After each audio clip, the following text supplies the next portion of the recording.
Welcome back to Techmania. So today I'm going to teach a management and manufacturing technology. So ನಿಮಗೆಲ್ಲ ಒಂದು doubt ಇತ್ತು, BMRCL ಅಲ್ಲಿ ನೀವು ಯಾರು ಮ್ಯಾನೇಜ್ಮೆಂಟ್ ಸಬ್ಜೆಕ್ಟ್ ಮಾಡ್ತಾರೆ, ಯಾರು ಮ್ಯಾನುಫ್ಯಾಕ್ಚರಿಂಗ್ ಸಬ್ಜೆಕ್ಟ್ ಮಾಡ್ತಾರೆ ಅಂತ.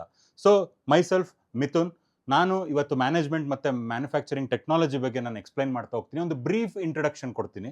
ಸೊ ಇದು ಮೇಯ್ನ್ ಇಂಪಾರ್ಟೆಂಟು ಯಾರಿಗೋಸ್ಕರ ಅಂತ ಅಂದರೆ, ಎಷ್ಟೋ ಜನ ಕೇಳ್ತಾ ಇದ್ರಂತೆ, ಯಾರಪ್ಪ ಮ್ಯಾನೇಜ್ಮೆಂಟ್ ಮಾಡ್ತಾರೆ ಸರ್, ನಾನು ಎಲೆಕ್ಟ್ರಾನಿಕ್ಸಲ್ಲಿ ಇದ್ದೀನಿ, ಎಲೆಕ್ಟ್ರಿಕಲಲ್ಲಿ ಇದ್ದೀನಿ, ನಮಗೆ ಮ್ಯಾನೇಜ್ಮೆಂಟು ಮತ್ತು ಮ್ಯಾನುಫ್ಯಾಕ್ಚರಿಂಗ್ ಟೆಕ್ನಾಲಜಿ ಈಸಿಯಾಗಿ ನಮ್ಗೆ ಅರ್ಥ ಆಗುತ್ತಾ?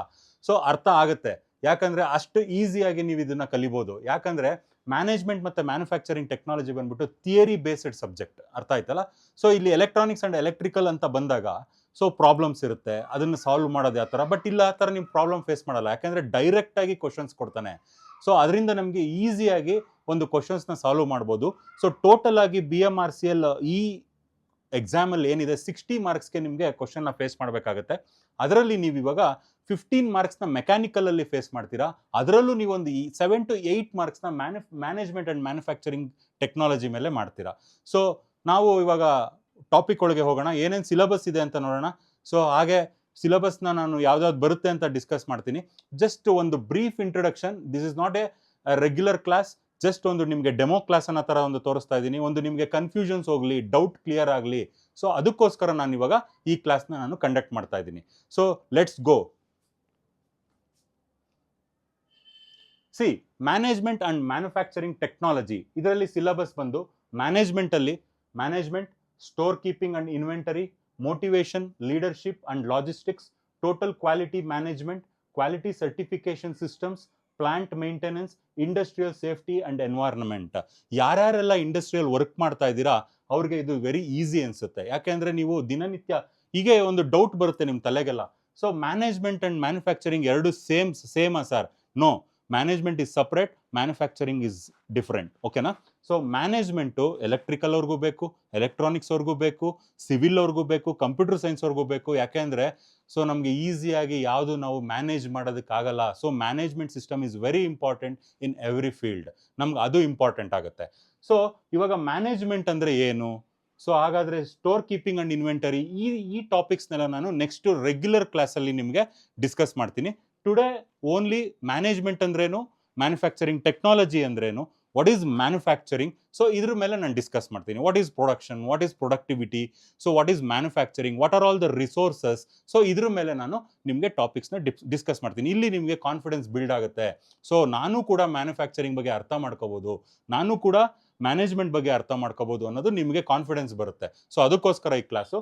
ಸೊ ಇದರಲ್ಲೇ ನೆಕ್ಸ್ಟ್ ಮ್ಯಾನುಫ್ಯಾಕ್ಚರಿಂಗ್ ಟೆಕ್ನಾಲಜಿಲಿ ಯಾವ್ಯಾವ ಟಾಪಿಕ್ಸ್ ಬರುತ್ತೆ ಅಂತ ಬಂದಾಗ, lathe, theory of metal cutting, drilling, milling, shaping, grinding, unconventional machining process, casting, welding technology, rolling, CNC part programming, robotics, jigs and fixtures, basic of drawings.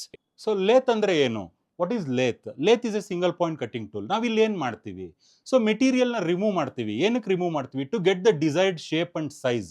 So ಯಾವ shape ಮತ್ತು size ನಮಗೆ ಬೇಕಾಗಿರುತ್ತೆ ಅದನ್ನು ನಾವು ಪಡ್ಕೊಳೋದಕ್ಕೋಸ್ಕರ ಸೊ ಈ ಲೇತ್ ಮಿಷಿನ್ನ use ಮಾಡ್ತೀವಿ.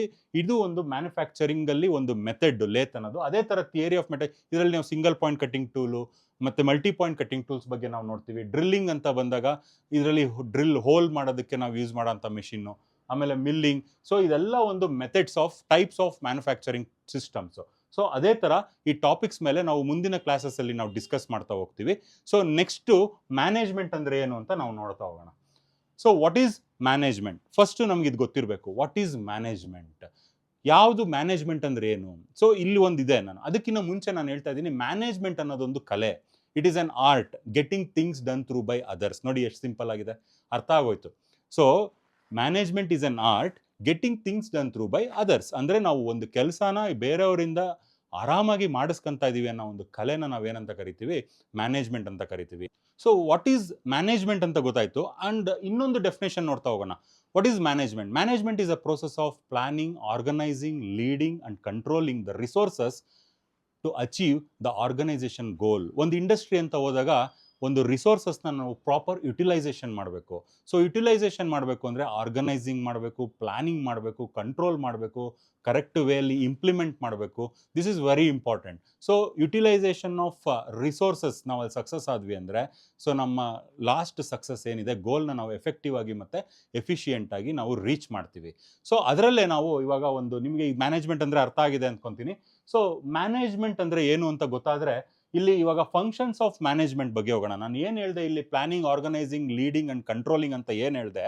ಸೊ ಇದ್ರನ್ನ ಏನಕ್ಕೆ ರಿಸೋರ್ಸಸ್ನ ನಾವು ಕಂಟ್ರೋಲ್ ಮಾಡ್ತಿದ್ದೀವಿ, ಏನಕ್ಕೆ ಟು ಅಚೀವ್ ಒಂದು ಕಾಮನ್ ಗೋಲ್, ಆರ್ಗನೈಸೇಷನ್ ಗೋಲ್ನ ಅಚೀವ್ ಮಾಡೋದಕ್ಕೆ. ಸೊ ಅದೇ ಥರ ಬಂದಾಗ ಒಂದು ಫಂಕ್ಷನ್ಸ್ ಆಫ್ ಮ್ಯಾನೇಜ್ಮೆಂಟ್ ಅಂತ ಬಂದರೆ what is planning. So what is planning? Very simple definition, ಇಲ್ಲಿರೋದು ಬೇಡ ನಮ್ಗೆ. What is planning? Think before doing work, that is planning. So what to do, why to do, how much to do, where to do, when to do, so for whom to do. So ಇದನ್ನ ನಾವು planning ಅಂತ ಕರಿತೀವಿ. So ಅಲ್ಲಿ ಏನಂತ ಬಂದರೆ setting goals and deciding the best course of action to achieve them ಅಂತ ಇದೆ planning ಅಂದರೆ. ಸೊ ಫಸ್ಟ್ ಗೋಲ್ನ ಸೆಟ್ ಮಾಡ್ತೀವಿ. ಸೊ ಅದಕ್ಕೆ ಯಾವುದು ಕರೆಕ್ಟ್ ಮೆಥಡ್ ಅಂತ ಯೂಸ್ ಮಾಡ್ತೀವಿ ಆ ಗೋಲ್ನ ರೀಚ್ ಆಗೋದಕ್ಕೆ, ಅದನ್ನು ಪ್ಲಾನ್ ಮಾಡ್ತೀವಿ. ಸೊ ಆವಾಗ ನಾವು ಅದನ್ನು ಅಚೀವ್ ಮಾಡೋದಕ್ಕೆ ಕರೆಕ್ಟ್ ಪ್ಲಾನಿಂಗ್ ಆಗಿರುತ್ತೆ. ಸೊ ಆರ್ಗನೈಸಿಂಗ್ ಅಂತ ಬಂದರೆ arrangement of resources, arrangement of activities to carry out the plan. So ಏನು ಪ್ಲಾನ್ ಮಾಡಿರ್ತೀವಿ ಅದರಲ್ಲಿ ರಿಸೋರ್ಸಸ್ನ ಮತ್ತು ಆಕ್ಟಿವಿಟೀಸ್ನ ಅರೇಂಜ್ ಮಾಡಬೇಕಲ್ವಾ. ಸೊ ಅದನ್ನು ನಾವೇನಂತ ಕರಿತೀವಿ? ಆರ್ಗನೈಸಿಂಗ್. ಅಂದರೆ ಆರ್ಗನೈಸಿಂಗ್ ಅಂತ ಬಂದಾಗ ಒಂದು ವರ್ಕ್ ಪ್ಲೇಸ್ನ, ಒಂದು ವರ್ಕ್ ಪೀಪಲ್ನ ಮತ್ತು ವರ್ಕ್ನ ಕರೆಕ್ಟಾಗಿ ಆರ್ಗನೈಸ್ ಮಾಡಿದ್ವಿ ಅಂದರೆ we can reach the goal effectively and efficiently. Okay. So next leading ಅಂತ ಬಂದರೆ what is leading? Who is leader? So ಲೀಡರ್ದು ಕ್ವಾಲಿಟಿ, ಕ್ಯಾರೆಕ್ಟರಿಸ್ಟಿಕ್ಸ್ ಏನಿರಬೇಕು?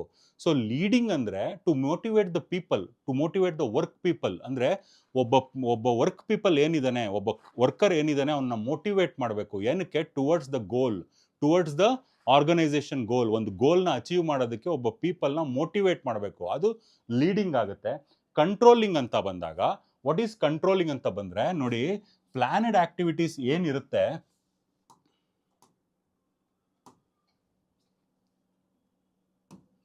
ಸೊ ಪ್ಲಾನೆಡ್ ಆಕ್ಟಿವಿಟೀಸ್ ಏನಿರುತ್ತೆ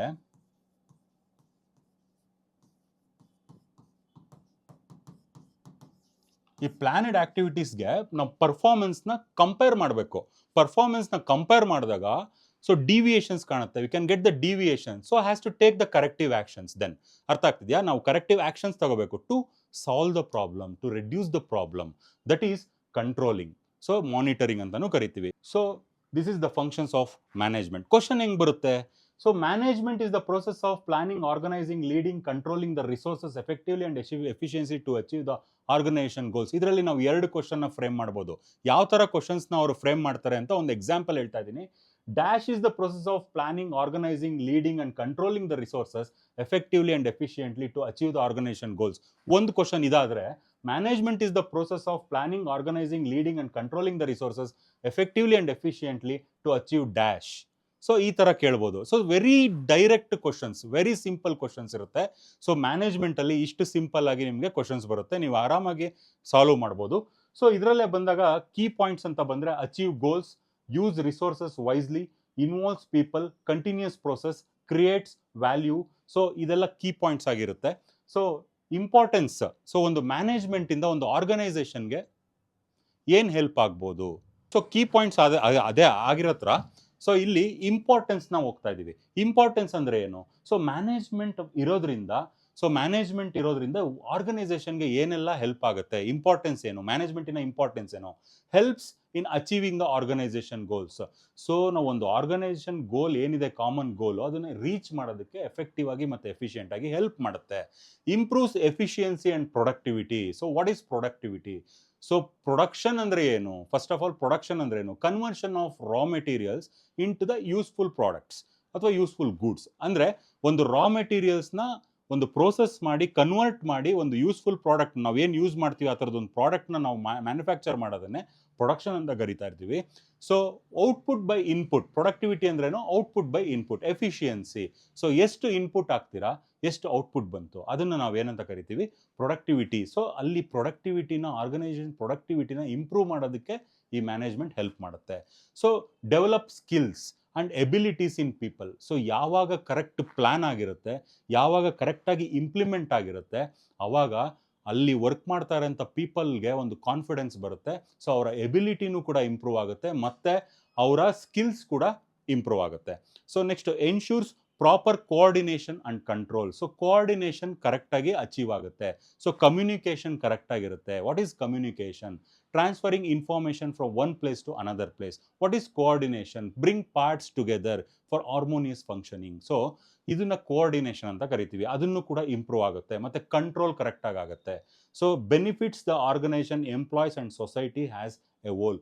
ಟೋಟಲ್ ಆಗಿ ಮ್ಯಾನೇಜ್ಮೆಂಟಿಂದ ಒಂದು ಆರ್ಗನೈಸೇಷನ್ಗೆ ಬೆನಿಫಿಟ್ ಆಗುತ್ತೆ.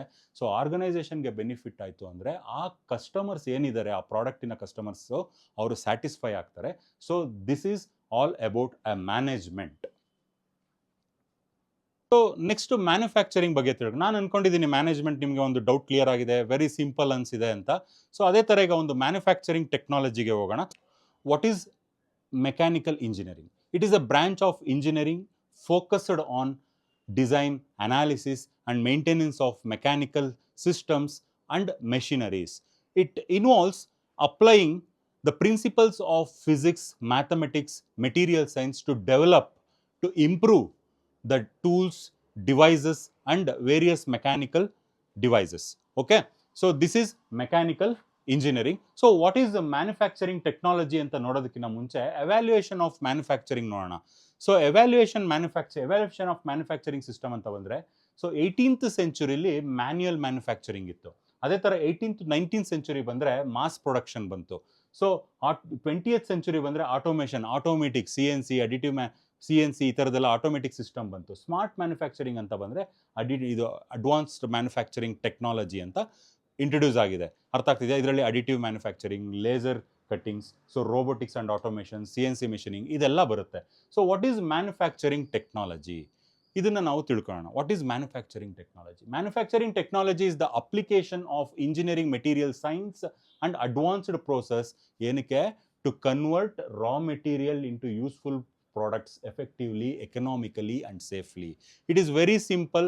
ಮ್ಯಾನುಫ್ಯಾಕ್ಚರಿಂಗ್ ಅನ್ನೋದು ತುಂಬ ಸಿಂಪಲ್ ಆಗಿರುತ್ತೆ. ನೋಡ್ರಪ್ಪ, ಇವಾಗ ನಾನು ಹೇಳ್ತಾ ಇದ್ದೀನಲ್ಲ, ಸೊ ಮ್ಯಾನುಫ್ಯಾಕ್ಚರಿಂಗ್ ಅಂದರೆ ಸಾಕು, ನೀವು ಯಾವುದೋ ಒಂದು ಪ್ರಾಡಕ್ಟ್ನ ಯೂಸ್ ಮಾಡ್ತಾ ಇದ್ದೀರಾ, ಅದನ್ನು ತಯಾರಿಸೋದನ್ನೇ ಮ್ಯಾನುಫ್ಯಾಕ್ಚರಿಂಗ್ ಅಂತ ಕರಿತೀವಿ. So very simple. ಇದರಲ್ಲಿ ಏನೇನೆಲ್ಲ ಬರುತ್ತೆ? ರಾ ಮೆಟೀರಿಯಲ್ಸ್ ಬರುತ್ತೆ, ಮೆಷಿನರೀಸ್ ಬರುತ್ತೆ, ಎಕ್ವಿಪ್ಮೆಂಟ್ಸ್ ಬರುತ್ತೆ, ಟೂಲ್ಸ್ ಬರುತ್ತೆ. ಸೊ ಇದರಲ್ಲಿ ಕ್ವಾಲಿಟಿ, TQM ಅಂತ ಬರುತ್ತೆ. ಸೊ ನೋಡಿ, ಕ್ವಶನ್ಸ್ ಯಾವ ಥರ ರೈಸ್ ಆಗುತ್ತೆ ಅಂದರೆ, TQM ಅಂದರೆ total quality management. TQM full form ಏನು ಅಂತ ಕೇಳ್ತಾರೆ. Very simple. ಇದೇ ಥರ ಕ್ವಶನ್ಸು ಡೈರೆಕ್ಟಾಗಿ ನಿಮಗೆ ಕ್ವಶನ್ಸ್ನ ನೀವು ಫೇಸ್ ಮಾಡ್ಬೋದು ಮತ್ತು ಎಕ್ಸ್ಪೆಕ್ಟ್ ಮಾಡ್ಬೋದು. So what is manufacturing technology ಅಂತ ಹೇಳಿದೆ ನಾನು.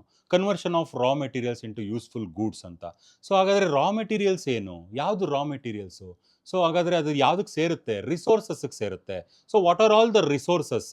ಸೊ 4 M's ಅಂತ ಕರಿತೀವಿ ನಾವು. ಯಾವುದು? ಮ್ಯಾನ್, ಮೆಷಿನ್, ಮೆಟೀರಿಯಲ್, ಮನಿ. ಇದನ್ನ 4 M's ಅಂತ ಕರಿತೀವಿ. ಸೊ ಈ ರಿಸೋರ್ಸಸ್ನ ನಾವು ಪ್ರಾಪರ್ ಯುಟಿಲೈಸೇಷನ್ ಮಾಡಿದ್ರೆ, ಸೊ ಮ್ಯಾನುಫ್ಯಾಕ್ಚರು ನಮ್ಗೆ ಏನಾಗುತ್ತೆ, ಪ್ರೊಡಕ್ಷನ್ನು ಅದು ನಮಗೆ ಪ್ರಾಪರ್ ಆಗಿರುತ್ತೆ. ಸೊ ಗೋಲ್ನ ನಾವು ಕರೆಕ್ಟಾಗಿ ರೀಚ್ ಮಾಡ್ತೀವಿ ಅಂದರೆ ಕ್ವಾಲಿಟಿ ಪ್ರಾಡಕ್ಟ್ ಸಿಗುತ್ತೆ. ಸೊ ಅವಾಗ ನಾವು ಫೈನಲಿ ಏನು ಹೇಳ್ತೀವಿ, ಆರ್ಗನೈಸೇಷನ್ ಗೋಲ್ನ ನಾವು ರೀಚ್ ಮಾಡಿದ್ವಿ. ಆದರೆ ಸೊ ಎಲ್ಲೂ ನಿಮಗೆ ಯುಟಿಲೈಸೇಷನ್ ಪ್ರಾಪರ್ ಆಗಿರಬೇಕು ಮೇಯ್ನಾಗಿ. ಇದ್ರ ಜೊತೆಗೆ very important resources is time.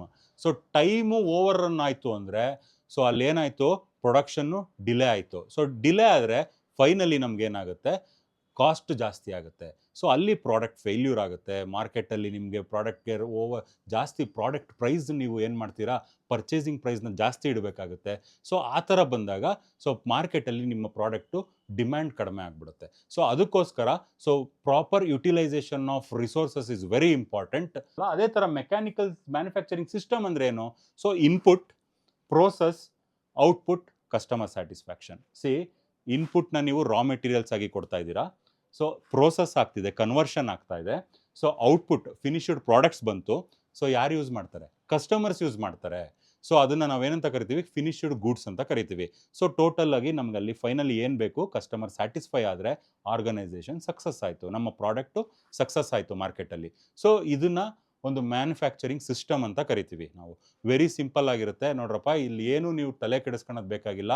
ಆರಾಮಾಗಿ ನೀವು ಒಂದು ಕ್ವಶನ್ಸ್ನ 8 ಮಾರ್ಕ್ಸ್ದು ಈಸಿಯಾಗಿ ಮ್ಯಾನೇಜ್ಮೆಂಟ್ ಮತ್ತು ಮ್ಯಾನುಫ್ಯಾಕ್ಚರಿಂಗ್ ಟೆಕ್ನಾಲಜಿಲಿ ನೀವು ಕ್ವಶನ್ಸ್ನ ಫೇಸ್ ಮಾಡಿ ಅದನ್ನು ಸಾಲ್ವ್ ಮಾಡೋ ಥರ ನಾವು ಇಲ್ಲಿ ನಿಮಗೆ ಟೀಚ್ ಮಾಡ್ತೀವಿ.